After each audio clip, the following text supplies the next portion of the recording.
Hey now, everybody. Welcome to DDO Players News, where we take a look at the latest news from the world of Dungeons & Dragons Online, the tabletop, and beyond. I am your host, Drac, and tonight I am joined by our community manager, Cordovan. Hello, nice to be back on the show. It's been a little while. It has. I was going to look that up before we started recording, but it has been quite a while since you're on. Always love having you on, so appreciate you taking your Sunday, as we're recording Sunday evening here. Yeah, it's really nice to be here. I appreciate it. We have you on to spiel all of the secrets, so I expect secrets to be spilled. All right, I'll do my best. If only it was that easy, folks. Well, it's not a secret, I guess. We're starting our December deal sales next week. That's kind of new news. Yeah, that is. That is. So there's actually a lot of news. Let's jump right into that. We also might have a special sale kicking off here this week that I can't really say much about. Oh, see, you always come on here and tease. Always. I remember a long time ago you came on here and you teased of a certain vampire and setting coming to the game. That's true. But you know, what are you going to do? All we get's teases, folks. Update 64 is now released, though, so that's a pretty big deal. That is Chronoscope Rewound. This came out on Wednesday, I do believe. No, Thursday. Sorry. No, Thursday, yeah. The original plan was maybe Wednesday, but it took literally like an extra 12 hours to build a thing, and so we had to kick it to Thursday. But the big thing with this is Chronoscope is now a legendary. So the new legendary difficulty version of the Chronoscope raid now available. It is a level 34 raid. It can be found by speaking with future Nolan Gann, located in the marketplace. Yep, we got some new loot for it as well. So updated loot that can be upgraded. And I think there's some new augments and stuff, aren't there? It's something new. I was going to ask if there was any new loot or anything like that. I know it's probably early, but is there any feedback so far that you've seen, or have people enjoying it, I'm assuming? Well, I think we all maybe know if you've run the Chronoscope. I wouldn't call it necessarily a casual raid, but it tends to be a popular raid for, hey, I'm just hanging out with my friends. Let's get together and run a raid. Right. There's no flagging for it. It's relatively straightforward combat, and it's got some cool kind of set pieces and things like that to it. So, I think people are very familiar with the Chronoscope raid itself, and so it's really just a matter of offering in a legendary, getting a little bit of new loot and updated versions of the older loot to your level now. And just kind of having fun with it that way. So the only thing that's maybe a little different about this is we did have that new NPC. And the reason there's a new NPC to give you the legendary, and this is also the case in the other marketplace raids, is that the NPCs can either give you heroic and epic or heroic and legendary, but they can't give you heroic and epic and legendary. So we had to create a new NPC. I didn't realize that version of it. Yeah, they can do two choices, and it's pretty deep into some old code of the game. Oh, so, to try to change that, yeah. Yeah. So that's why we've a much easier solution, frankly, just to create a new NPC. Oh, heck yeah! Which is what we did. So interesting.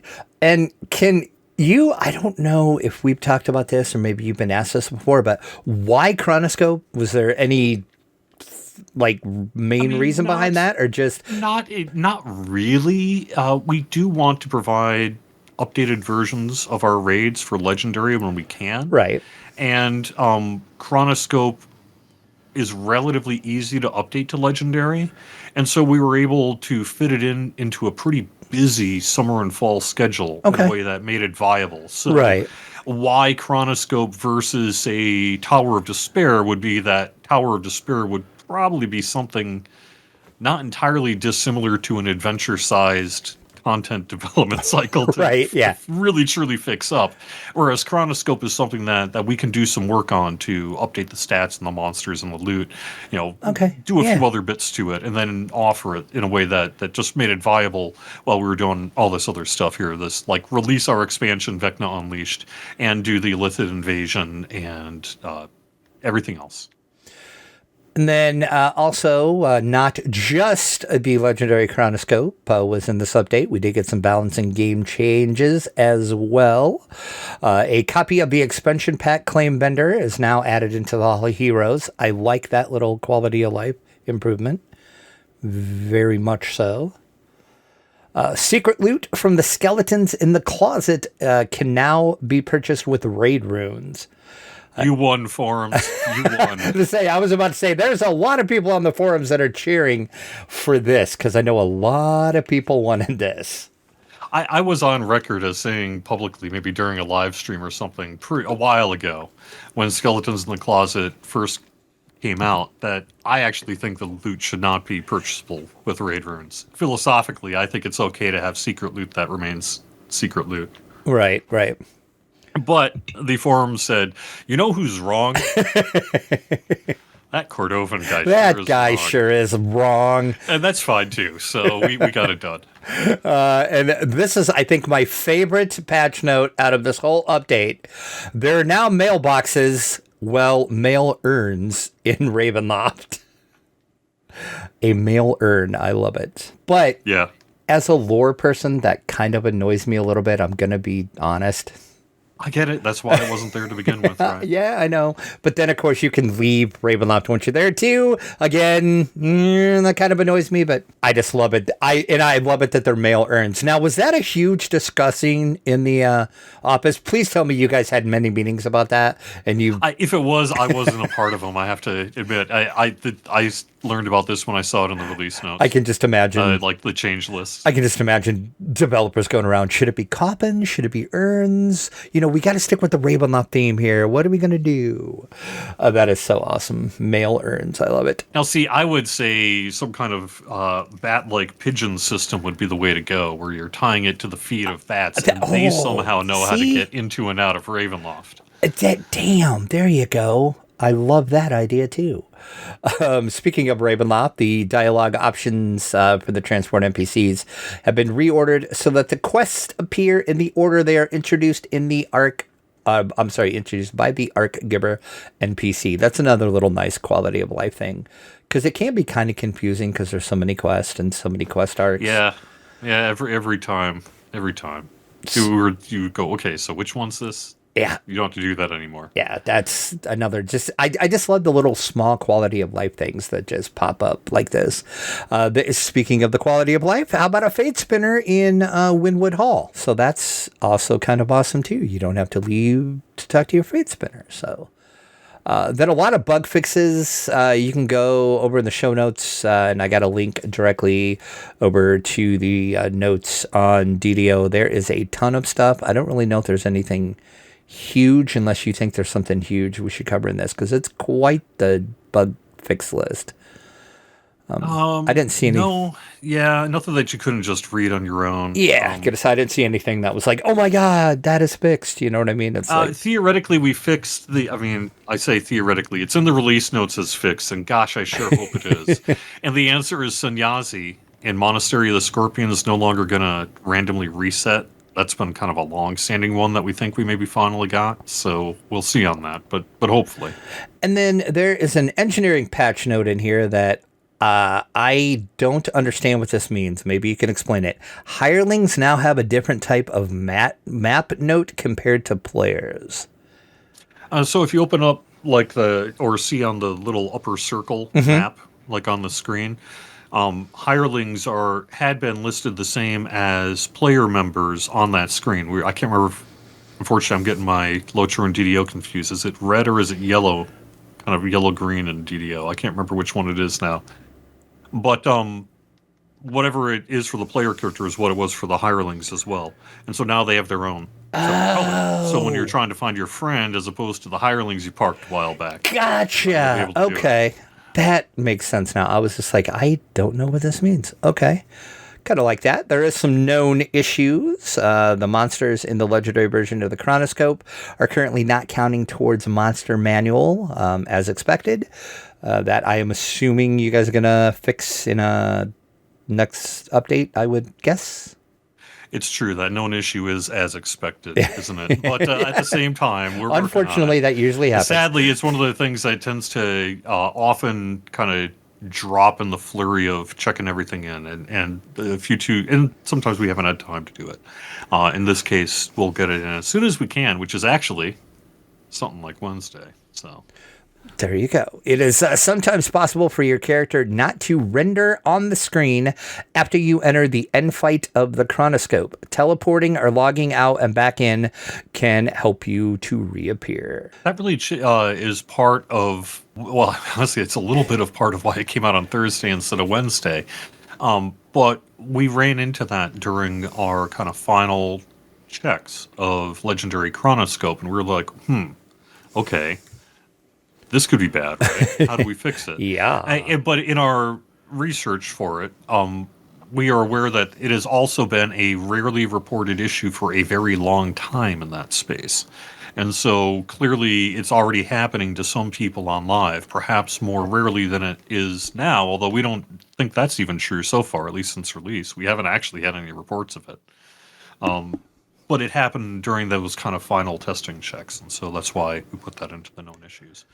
We do think well, let me double check on that, but I think we have a series of changes in place that should be going live soon that will correct that long term, but we'll see. It's a complex one. I bet it would be. That would probably have a lot of other, could probably affect a lot of other things too if you don't in some do ways it correct. It's worse that Right. it's an old bug, because it's an old bug, that means you can't rely on, well, then something we just checked in is the problem, right? Right. So you don't know what the problem is. And then the final known issue is legendary loot dropping from the legendary chronoscope is missing its chance for the mythic or reaper bonuses. This is going to be corrected in the near future. Wednesday, in fact. That is another fix on Wednesday. And then speaking of Wednesday, something else is happening on Wednesday, and that is Hardcore League Season 9, Return to Grace. Will be starting on Wednesday as well. Yep. And then... And that goes for, oh gosh, I would have to look up my own page as to what we put on. February 7th. You can already find the information about it on DDO.com. It's basically a redux of our third season in a shorter 60-day format with a little lower thresholds. This was I guess we could just say it, this was our easiest season ever. This was, our initial third season. So the first one was a VIP exclusive, for example, and the second one was not. The third one, we were a more generous hardcore league. We were like, well, what if we gave you an extra life at level 8 and level 16? So that you would essentially have kind of 3 lives. Very video gamey, right? Right. And then also we had like a 20% Reaper XP boost will be active this season. It's overall a relatively easier season than some may have experienced in the past. And so I guess the holidays is probably the right time to bring this one back, since we are bringing them all back, and it's now this one's turn. Doing it now while people are busy over the holidays maybe, or kind of maybe not looking for that super hardcore experience, just kind of want to have some hardcore fun with friends, but, maybe on an easier season and such. This is the one for you. And then, of course, the rewards, level 20, you get the sash. 1,250 favor, you get the Archon Helm. 3,000 favor, you get the Celestial Mount. 10 Reaper points, you get the Deathwalker's Cloak. And then 20 Reaper's Point, the Lantern War Veteran Creature Companion. That is a lot of words. There is going to be a plus 20 Reaper XP boost active on the hardcore server only, and that'll go through the whole season for hardcore. And then does say if you die with an extra life, you will stay dead inside of the quest, and your soul stone will appear just as on Narn Hardcore Worlds. Now, yeah, so be careful is the point of that one, right? Because it'll be just like you died on the live worlds. That means your soul stone will be sitting there in the dungeon, and you'll be able to come back using a res or whatever method you use. You could recall and come back in, whatever, right? But that doesn't kind of give you that extra life back. It's not making any guarantees. So if you res yourself in the middle of a fight and get smacked down again, that's that. That's right? that. You're done. Okay. Ooh. So be a little careful with your soul stone versus the live worlds, perhaps. Yeah, I didn't think about that. That would make you have to think a little bit more. Yeah, just plan ahead. Make sure you're kind of back, or maybe this is the season to recall out, rather than just res inside the dungeon. Right. Yeah. I would also point out this has a +4 level lockout instead of +2, and that's essentially effective level on normal. Okay. So if you're running a level 6 quest, you can be level 10 and run it, as opposed to normal seasons, which would be level 8. Excellent. And then another note in here is make sure to save your Creature Companion certificate to bring it back with you to your home game world, as any Creature Companion certificates consumed on the hardcore server will provide the companion to your stable just on the hardcore, not on the regular game world. So don't use that companion certificate. Hang on to it to when you move off. Yeah. So because the hardcore server gets wiped. That's the point. Yeah. At the end of each season, we wipe the entire database of the server and start fresh. So once again, Hardcore League 9, Wednesday, December 6th, which is this upcoming Wednesday, through Wednesday, February 7th. So Yep, but that's not all. I don't know if I think I said this on Friday, right? Update 65 is also Wednesday. So that'll be our next mini update is coming out Wednesday as well. I think you did say that Friday on your show. Yes. Yep. And that is going to bring out the PAX dungeon, correct? Or at least that was the plan? Okay, that's what I thought. Yep, the name of Update 65. Here's a bit of exclusive news. We haven't said it yet. Pause and Peril. PAWS and Peril. Pause and Peril is the name of Update 65, and it includes the PAX East dungeon Catastrophe, which was built in a live stream series, so you could see the dungeon get made over on our Twitch channel and our YouTube channel throughout the year. But it got its start as a PAX East panel where we talked about dungeon creation and then had players vote on some ideas for it that then the dungeon makers on the panel had to basically pitch and work with. And then the one that ultimately got voted on, which was this one, a cat and dragon, essentially, as the ideas, got built into this one by Nobob. And that and I'm doing the DM voice. Yeah, I was just gonna say, and I think we know who the DM is. If you watch the streams of that when he was making it, you can kind of see some of the behind the scenes recording of the DM voice. That whole series was so good. I'm glad you guys decided to do that on a stream like that. It's going well, and it's been really cool to do. I'm hoping more people find it. The numbers are fine, but they're not like super fine. So I thought maybe more people would have checked it out than have seen it. So I guess is my point. So if you're interested, go check it out. Yeah, I will put a link into the show notes for that so you can see it, because I highly recommend watching it. It is super cool just to see, especially as just a player, to see what all goes in. Because, most players, I think, don't think about that. It's like, so why did they do this here? How did they do this? And with that, you kind of see that because you see Nobob basically making the dungeon as you're watching. It's so good. So good. Not to be the lead on your show here, but I do have the release notes in front of me for Update 65. We could talk a little bit about that if we want to. Definitely, yeah. One of the other big pieces in Update 65 here is we're going to be increasing the drop rate from the Deck of Many Curses. This was the kind of random application card system that debuted in the Update 64 Illithid invasion dungeons. So where the number of cards they're going to drop in both end and optional chests in the Update 64 dungeons are going to be doubled on all difficulties.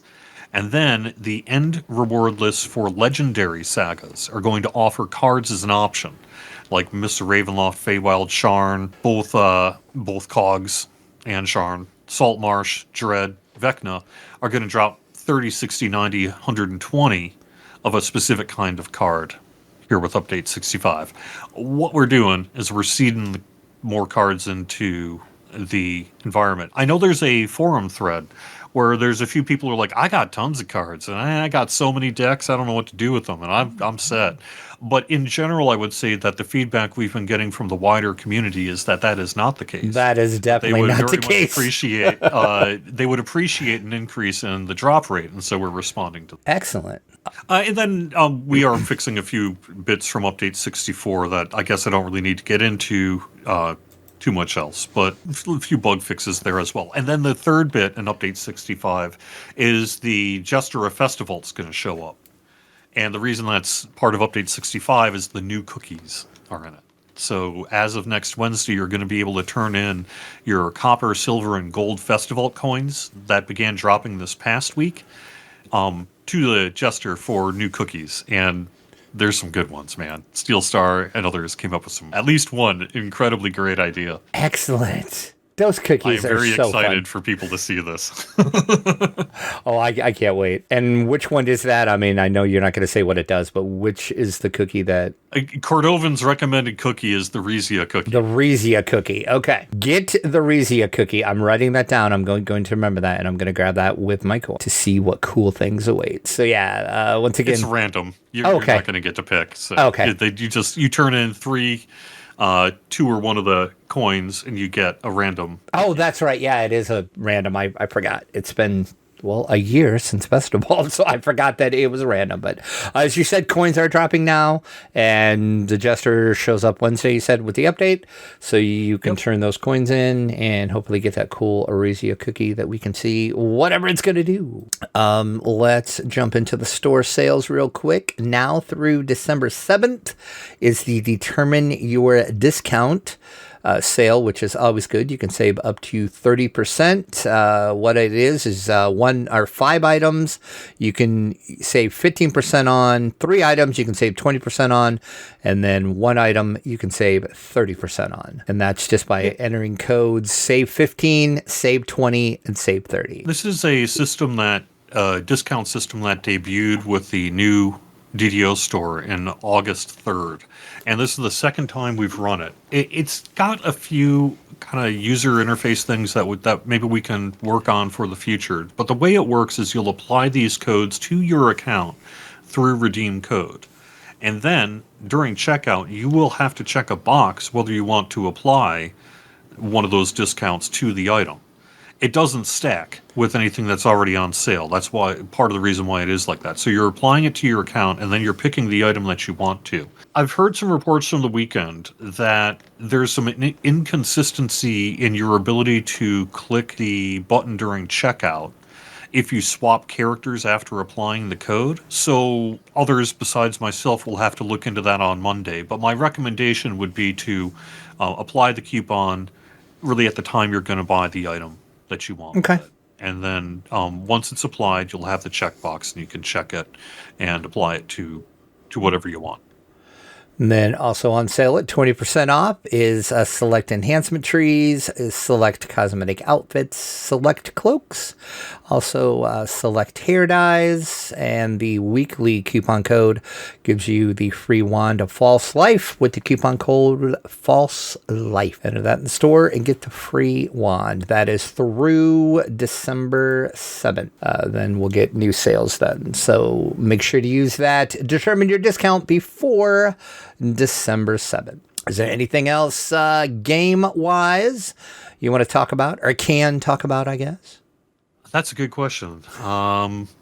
I mean, I think we've covered basically everything. It's a pretty busy week because we've got Update 64 just came out, 65 comes out, we got Festival kicking off, we got Hardcore starting, we got the big seasonal sales. We just did Black Friday, and now we got December deals kicking off this next week. Those are basically a second round of special discounts we do every week. And then we have like I hinted at a little bit earlier, we got a little thing that we'll be releasing this week that you'll find out more about when it is available to purchase in the store. But we got like another bundle of things that you'll be able to check out. So cool. Can't wait. Yep. Let's move in with the news from the dungeon.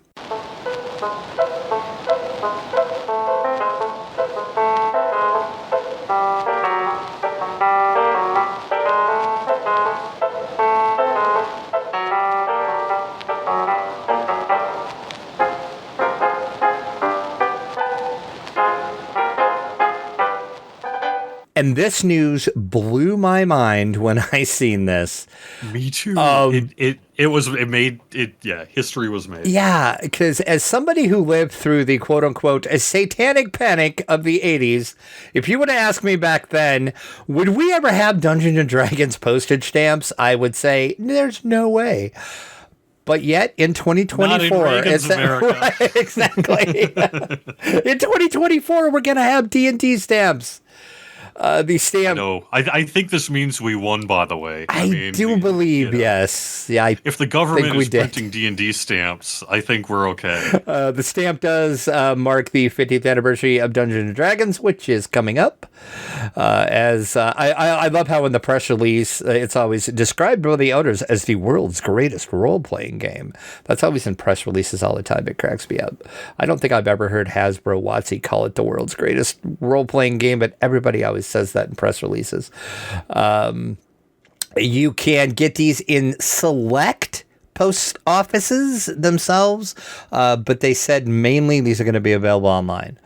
Okay, I was worried because us D&D folks, we like to buy swag sometimes, and the idea of because this is so frameable. I don't know if you've seen what the stamps look like. They look really cool. They're actually over on the site. There's a picture of them, and if you're watching the YouTube version of this video, it's going to be on there right now. And I assume most people know this, there may be people around the world. In the United States, our stamps are what are called forever stamps. That means once you buy them, no matter what the price of stamps goes up in the future, you'll be able to use these stamps. They are literal lifetime guaranteed postage stamps. So if you're a D&D nerd and you're like, I'm going to use $500 in stamps between now and the time I pass away, so why don't I always just use right, D&D I'm just going to exclusively use D&D stamps. And so I have a feeling there's going to be a bunch of us, and I think there might be a run on these things. Oh, I think so too. And they haven't said how many they're printing or whatever, but yeah, I would definitely order them as soon as you can. I did check earlier today, and they're still not available to order. So as soon as I know that they're available, I will make sure that I post about it with the link. But I think Where's the postage stamp equivalent to the Franklin Mint? That's what I want to know.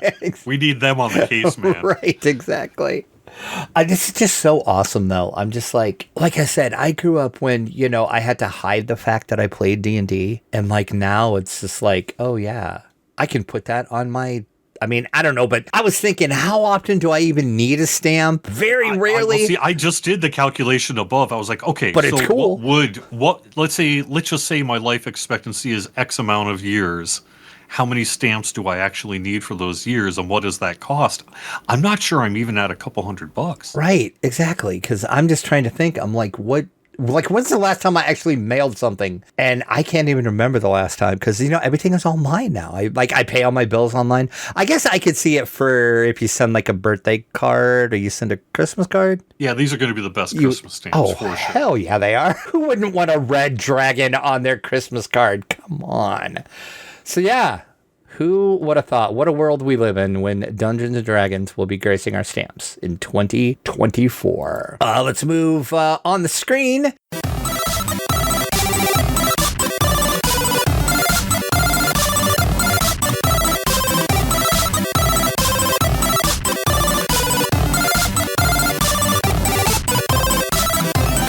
We told you about this a while ago that the Atari 2600 Plus was coming out. Well, out is now. It is now available. Speaking of the 1980s. Exactly. See, it tied in nicely.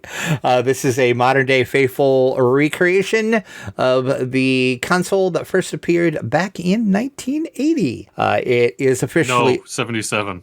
Was it 77? Yeah, 77. Oh, I thought it was 80. I mean, everyone knows this. Oh, yeah. I'm a big 2600 nerd. Oh, yeah. That's why I'm kind of glad you're on today, because you can talk about this. And rumor has it you have one of these. I do have two of them. You have two of them? Well, okay. So, see, here's the thing. What had happened was... in fact, yeah. Well, what happened was the one I pre-ordered from Atari got, because the demand was higher than expected. Yeah. They were like, it's not showing up on day one. Amazon was still saying they would do it. So I was like, hey, I don't mind buying two. And so I basically competed Amazon and Atari against each other to see who would get it to me first. And did Amazon win? Handily. Yeah, Handily. I figured. By about a week and a half. Okay, all right, well, it's not horrible then, but still. Yeah. Anyway, so what this thing is basically, it is an actual Atari 2600 that's meant to be used on your modern televisions. It doesn't have any built-in games. You can't download anything. There's no internet. It uses the physical carts, the actual Atari 2600 carts from back in the 70s through today. You plug them into the system. The main difference is it's HDMI out, and it's meant to handle that. And then also it's USB-C, so there's no old banana plugs and power supplies and things like that. Any USB cable will work. And then on the internal side, what it is a ROM dump emulator. If you've ever seen like a Retron 77 or some of them, traditionally the way they've worked is they essentially have a little hard drive on it that has all of the games on it. And when you plug in your NES or Atari card or whatever, it reads that as a key unlock mechanism saying, oh, this is a Pitfall card. I'm going to play the Pitfall ROM I have stored in my hard drive. And that's how these things historically have worked. The one change here is that rather than permanently sort of being baked into the hard drive, it is dumping every cartridge you put onto it into a little hard drive and then running it from active memory from there. I didn't realize it was dumping the ROMs. Okay. Yeah, and it's kind of a big deal because of that, because that means you don't have to think about everything ahead of time.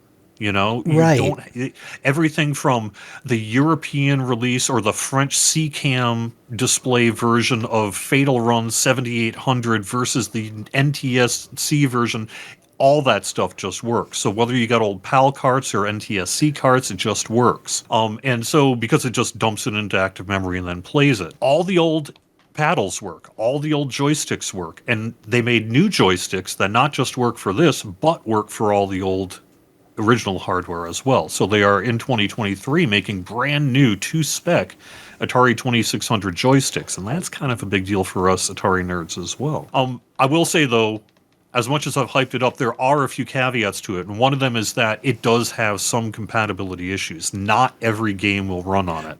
An amazing number of games will. I have pulled out, for example, my European PAL carts, which are meant for display on 50 hertz televisions instead of US-based 60 hertz TVs, runs fine. All this stuff runs fine, but some of the tricks that have been used specifically with like homebrew development in the last 20 years doesn't work. They do things what are called bank switching and that, which isn't probably worth getting into here, but it's essentially using a combination of hardware and software tricks to do things like give yourself a lot more space than was originally available on Atari games in 1982. That's why you've got some of these homebrews that are pretty big in size, really. Right. Those things won't run right now. And then there's a few actual old school games that won't run either. Like the keyboard controller doesn't work. So Star Raiders and some of the kids games, anything that with the keypad doesn't work. The trackball doesn't really work. Things like that. So there's some compatibility issues that they will be able to fix with a firmware update. And because it's got USB-C, you'll basically plug it in to the power supply and then plug it into your computer. It'll update the firmware, and then this will get fixed. At least that's what they're saying. Yeah, and then I did link... But there are a few compatibility things. I linked over in the article that I put up on DDO Players, there is a link to Atari.com, and they have the compatibility list. So you can see, hey, is my cart going to work or not? And this is a really big deal, and not just for retro gaming, but I think gaming in general. Because even though Atari of 2023 is not the Atari of the 80s, whatever, right? It's still they are Atari, right? And what video game hardware manufacturer? You don't see Nintendo saying, you know what? Let's just put out another NES that you can actually plug NES carts in. Right. Maybe they will, though. I wondered. If this thing starts selling, that could we be seeing the future of like the next wave of these things as modern kind of versions? Clearly the market's there. We might, because remember a couple years ago, the big thing was like the mini systems. You know, they had the mini NES, and then there was the mini PlayStation. And if I was Nintendo, I'd do it. If I was Sega, I'd do it. Oh, yeah. Because, I mean, clearly there is, like you said, there is a market for this. There is people that want this. If you're just into retro gaming, you would want this. And then this did come with a cart that it was like a multi-cart, and I guess there's switches on it. That's how you pick the games. It's not like you just put it in and like a menu comes up. Yeah, it's an actual dip switch on the back of the cart that's got a little cutout in it. That existed back in the day on a few carts, especially some of the multi-carts that hit like Brazil and things like that. So it's not unheard of for the Atari 2600 to have dip switch carts. But yes, they used it. But it's okay. It's not the greatest set of games, although Yar's Revenge is on right. Missile Command's there. But it's really more about us collectors and then the younger generations who see these cheap carts and that, but they don't really understand or want to understand that kind of old 1977 hardware, right? So now they're like, oh, this just plugs into my HDMI and it actually is the real deal and it works and it looks fantastic. Like the picture clarity and everything is out of the I was going to ask if the pic quality was good on it. It's so good, and it like it opens up a world of easy video capture, etc. It's kind of a big deal. It's not cheap, but it's also, I would say, only $130. So that's actually not horrible. It's not Dollar General, dollar store type stuff, but it's not retro tinks and some of the kind of, that kind of stuff out there either. I mean, as someone that is into retro gaming, I've been doing a lot of emulation and stuff lately on different devices. This is right down my alley, and I really kind of want to order one of these. Now, I didn't think I wanted one until you said that it is an actual ROM dump, which is amazing. I didn't realize that's how it worked. Yeah, it's pretty cool. Pretty cool. And so all of a sudden everyone's like pulling out their old carts, all of us old grandpas and everything. But can you think of a better gift for your average 50-year-old retro game nerd? Oh, yeah, no. This is like perfect. So there you go. The Atari 2600 It even has a side thing, which I purchased, of course, because of course I did. Well, of course. For an additional $40, you can buy a box that comes with brand new paddle controllers and another dip switch 4-in-1 paddle game cart that has like Night Driver, Breakout, Canyon Bomber, Pong. Oh, I love Night Driver. But anyway, so they even have old paddles back. That is awesome that they're actually bringing back the old hardware. Okay, all right. I think you might have talked me into maybe ordering one of these. Anyway, so now I have two. I might gift one. I don't think my brother is going to hear this, but I might gift one to my brother. But I had to open it up because I had to check the serial numbers on it because that's the kind of Atari nerd I am. I needed to keep the lowest serial number. You see, of course you are. Why am I not surprised? Well, besides Atari 2600 Plus, but I'm sure you'll talk about that. Let's talk about our week in gaming.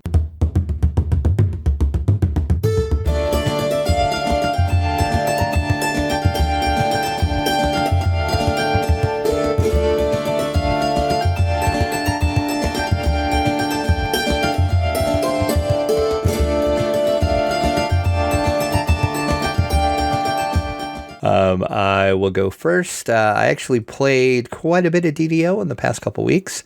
I did the Illithid Invasion quest. They're hard. I will give you that. They are hard. They are a challenge. What have you been running it at? Well, we ran it, of course.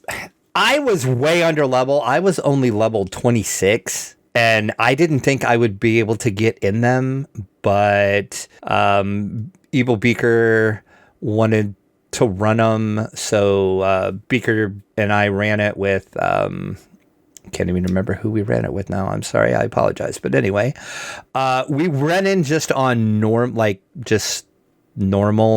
or I guess not normal, but just like baseline settings. And yeah, so when it first came, when U64 first released, that's what I was doing. I was like, all right, I'm just gonna run these much easier on normal because that's just from Lamani and that I could solo it on normal, and so I was like, all right, that'll work. I'll just solo it a whole bunch on normal and get my cards and then get my decks. And I'm good, except that I'm not good because while it's fairly easy and fairly quick, honestly, to run them on normal at this point for me, the card drop rate isn't what. Right? Yeah, no. But upping it to hard. Of course, we are doubling it here. That's why I'm excited with that. That's what I've been doing. I've been running on hard, and I can handle hard generally fine, and I can do elite, but I tend to find that like kind of it just it doesn't take it takes longer than twice as long to get twice the benefit, if you know what I mean. So that's why I've kind of been going back down to hard and just sort of running it that way. And like I said, I was way under level, like way under level. Like I had no business being in there, so I did die a lot, but I enjoyed them. I really, really like the mechanic in my favorite one was Pilgrim's Peril. That was like my favorite quest out of all of them. And I love the mechanic where you have to kill like the shield person and then you had to kill like the healer guy. I loved that mechanic a lot. Yeah, me too. I think we definitely have seen that feedback. It clearly was a lot of work to do these kind of special cases and all these, so I can't really guarantee that like this is what we're going to do going forward. Right. But we've certainly read the feedback that people really do like it, and we like it too because it is pretty cool. So I wouldn't be surprised at all if we were not able to incorporate more of this kind of thing, hopefully in the future. Then ran Reaper 1, kind of a big deal, Another Man's Treasure, Memory Lapse, and The Price of Freedom. I haven't done those forever, so I enjoyed those because it was a long time since I ran those. Then Tabletop, did play some tabletop games. Played Horrified Greek Monsters. Spoiler alert, it is not as good as the other two Horrified games. I think it's because the theme, it really felt like the theme of the Greek monsters was really just tacked on. The other two, you felt like you were playing Horrified. This felt like you were playing sort of like Horrified, but there was Greek monsters that you were playing against. I don't know. I'm gonna try to play it again, but it just didn't grab me like the other two, and I think it's the theme. Then we played Unmatched Adventures, Tales to Amaze. That is the new Unmatched. You can use characters from any of the Unmatched games. This is a fully co-op, though. This is not one-on-one like Unmatched is. This is co-op. You're taking on bosses. It was a Kickstarter that just recently fulfilled. Played Wacky Racers, the board game. If you remember the cartoon, that's exactly what the board game is. Okay. Yeah, it's great. Even has little miniatures for all of the cars. Like it's great. If you were a Wacky Racers fan, play it. You can really tell that it's skewed towards kids a lot. Yeah. I still enjoyed it, and my friends and I that played it enjoyed it. But I think if you would have maybe anywhere between like a 7 to like 14-year-old, maybe, I think they would really, even if they don't know anything about Wacky Racers, the cartoon, I think they would enjoy it. It's definitely a kid's game. What kids know about Wacky Racers? Well, it's got to be for us right, folks, right? Well, it was because I think just the way they did the miniature pieces and the detail they put into them, it's definitely for us. So Wacky Races is not a good show. Let's just be real. No, it's part of that Hanna-Barbera just trashed that guy. And it didn't age well either. Yes. But the characters are super compelling and fun. Yeah. Everything from like Muttley. Right. Isn't that where Dick Dastardly comes from? Sure is. Yep. Just all sorts. I can't even think of all the names. And he's the gruesome twosome. Yep. There we go. The Dick Dastardly is like the AI, and he is laying traps and everything down. He moves after all the players move. He moves, and then if he moves in front of racers, he will lay traps down that you have to deal with. So, he's just like in the cartoon because he always cheated. He's cheating there too. So then final board game we played was Last Night on Earth. Haven't played it forever. If you're not familiar with it, it is a zombie game. One person is the zombies, and then the other people are humans trying to survive basically the last night on Earth. And it's super hard if you're the player. Zombies have a lot of cheat card. I call them cheat cards, but they're kind of like screw over the player cards. Like if they're gonna use like their weapon to do some mega damage on you, if you have the right card, you can go, you can't play any cards this round. And then to actually hit a zombie, you really are gonna need a weapon. So it's really skewed towards the zombie player. I totally killed both of my friends very, very easy because it's very hard for the player. But it's interesting. It's several years old. I mean, it's been out forever. It's kind of divisive in like the tabletop world because the graphics on the cards and on the player character cards, they use real people for the graphics. So it's basically people cosplaying. Okay. And that really puts some people off. I enjoy it a lot. It's kind of one of those games, if you don't like, there's been a couple other games that have done it, and I wish I could think off the top of my head, but I can't think of the name of the company that puts the game out. Like, all their games are like that. They use real people for their models in their art. So you're getting somebody like the high school cheerleader that's one of the playable characters for the players. You have a person that is cosplaying on the card as a high school cheerleader, and you have real people cosplaying as zombies on the cards. So that kind of puts some people off. I kind of like that style, but that's just something to keep in mind. And that was my weekend gaming, basically. Like I said, I've been playing with a lot of emulation stuff here lately. I'm gonna dip my toe into the world of emulation on a Steam Deck. I don't know how well that's gonna go. Side note, I did try to play DDO on a Steam Deck. It does not work. It was not. So I get conflicting reports on that. I know that there are people who are running it on, and that's what I have heard. Sent me video. That's what I have heard. But I agree. I've also had issues myself. It was specifically trying to get the Proton layer working through Linux. Yep. I've had issues with like mouse looking. I tried to get it to work. I got it to work sort of, and then it just wasn't worth tinkering anymore. But I don't know how familiar with like emulation you are. Not familiar enough to solve this problem, unfortunately. Yeah. I would love to see DDO on the Steam Deck. I would too. The Atari VCS, but either way, I've run. I can't get it. So, but yeah, I've been kind of dipping my toe in that. I was trying to get that to work, and then I just got the latest version of EmuDeck, which is front end for emulators, and I'm going to install that on a SD card and then boot that up and start playing some ROMs and see how well the Steam Deck will handle, various other consoles emulated. So I've been doing a lot of emulation stuff lately, so which going back to that Atari 2600 Plus, that is like scratching my itch big time right now for that, so have to see about that. So what about you? What did you do during your week? So DDO-wise, it was what I just said. Running coins, or not running coins, but running cards for Lithid Invasion. But realistically, my actual live game time has been pretty minimal. Not just because of that 2600 Plus coming out and me spending a couple evenings with that. Right.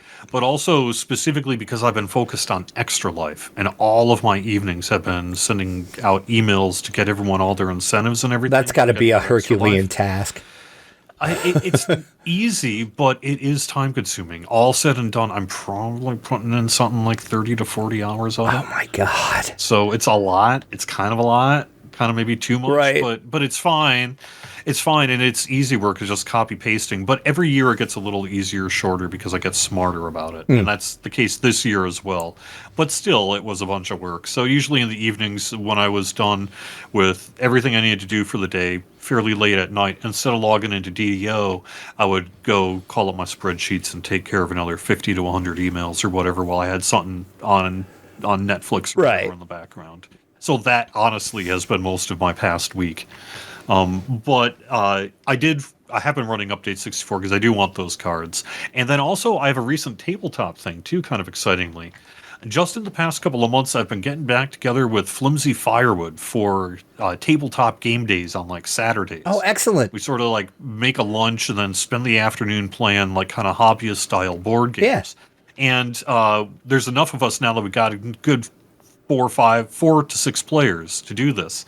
And we played for a couple of times in a row, once as kind of a learning session and then the second time for realsies, a game called Eclipse, Second Dawn of the Galaxy, or For the Galaxy.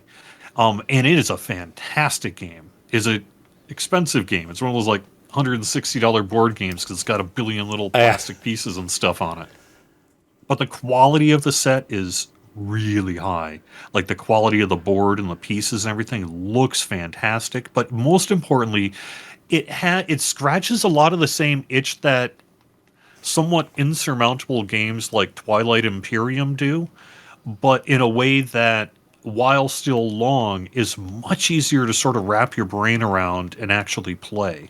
I don't know if you ever tried playing Twilight Imperium. It's somewhat of a notorious, complex space sim, One time, land and world creation, and it's never again. For being like these 40, 50-hour Yep. game sessions and everything. Yeah. This is that, and it is a 4 to 5 hour game, but it's actually a 4 to 5 hour game. Unlike, whatever they might say on the box and things. And so once you wrap your brain around it, like the mechanics of it, in my opinion, felt far more elegant and understandable. And I and the rest of the group were really able to pick up on this game as a bunch of noobs real quickly on that first playthrough. And so we liked it so much, we were like, well, now that we know the rules, let's do this for real. Right. And so the next time we got together, we did and had an absolute blast with the game. It's really cool, really something. The rules are super elegant, the complex, there's upgrade systems, you're putting parts on your ship and managing your energies and doing all this sort of thing. But at the same time, it makes sense. It's essentially a space territory and conquest game. And it works where everyone takes a turn, but you just keep taking turns until everyone decides to no longer take a turn, and then your round is over. And there are only 8 rounds to the game. And at the end of the 8th round, you count up essentially victory points to determine a winner.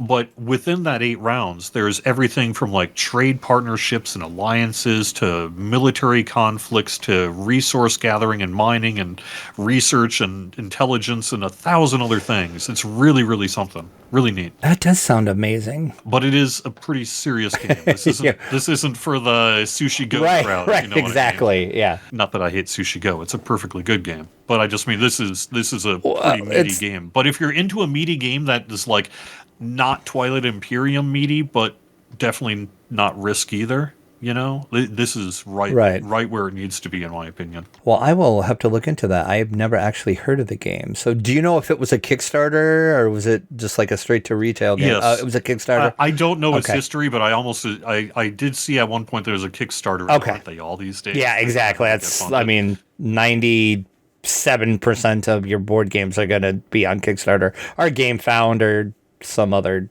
crowdfunding. Yep, but it is widely available. You can get it at, I'm sure your local game store has it, or Amazon, but it is like $170. It's one of those big hefty games, though. The thing is going to take up some shelf space and weigh a fair amount for shipping and what have you. But well, cool. I will check into that. Anything else you've been up to, or is that basically it? I mean, I've been up to a million things, but that's all I really need to mention here. Cool, no problem.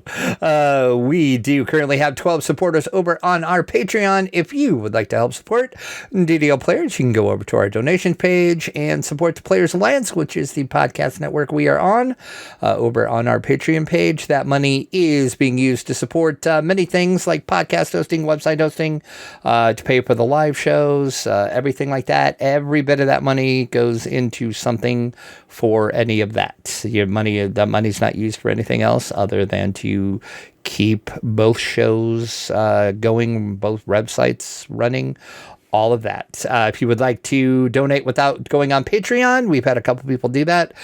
Just send me an email. That is drac@ddoplayers.com. We can talk about several ways for you to do that. Didn't get any reviews this week. We would love to get your thoughts on the show. It does actually help us as well. So drop us a review on your favorite podcast app of choice. If you do leave us a review, let us know. I don't get notifications of those, so I need to know. If you do tell me you left a review on insert whatever podcast app you use, we'll read it on the show. We don't have any featured comment this week or any emails as well. You can send us an email at podcast@ddoplayers.com. You can follow our guest Cordovan, many places. Yeah, you can follow DDO. There you go. So twitter.com/DDO Unlimited. Same with Facebook, DDO Unlimited. We're even on Threads. I don't know that we're really going to do much on Threads because it just isn't getting much traction. I'm trying to use it, but yeah, it's not going anywhere. Yeah. I'm posting a lot on there, but yep. And then you can follow me if you want to. If you care, if you heard that Atari stuff and were like, "Gosh, that wasn't annoying," you can go to youtube.com/mockduckplaysgames. That's my personal page where I'm doing a whole bunch of Atari junk. Trust me, I subscribe to him, and he does a lot of Atari stuff, which is cool. So it might in some ways be a practice ground for what I do professionally here. Yeah, it could be. To be able to, it's like when I'm making videos on the personal channel, I can try out like some editing things that I maybe don't have the guts to do when I'm actually in the middle of right. work, There you go. So it keeps my skills up and lets me learn a few new things. And you get to see him play cool classic Atari games. So what is better than that? We do have 2 live shows. Saturday evenings at 8:30 p.m. We have Lotro Players News. That is over on LotroPlayers.com. You can find all information about that. It's basically this show, but Lotro. So if you want to know everything what's going on in the world of Lotro, that is the show for you. And then this show, DDO Players News, where we are a hodgepodge of everything. We cover lots of stuff like the Atari 2600. We record, depends when I'm available. My schedule's been kind of weird lately, so recording days and times vary for DDO Players News, but just follow us. We're on Twitter, don't use it much, Threads, all of that. Facebook, you can find us. Just search for DDO Players. That's going to be us. If you do want to listen to the show, when we do record it live, it's ddoplayers.com/live. That'll take you to our Mixler page where you can get the notifications when we go live. If you follow us on Mixler, you'll get that notification and you can join us for our live shows. So thank you very much, Cordovan, for joining us. Always good to have you on the show. Appreciate it. Yeah, thanks for having me on. I really appreciate it. And we will talk to you next week. As we sign off, I will leave you with what I always do. Sure hope the RNG is kinder to you than it always is to me. It is, man. Did you see all those cards I picked up on the live stream?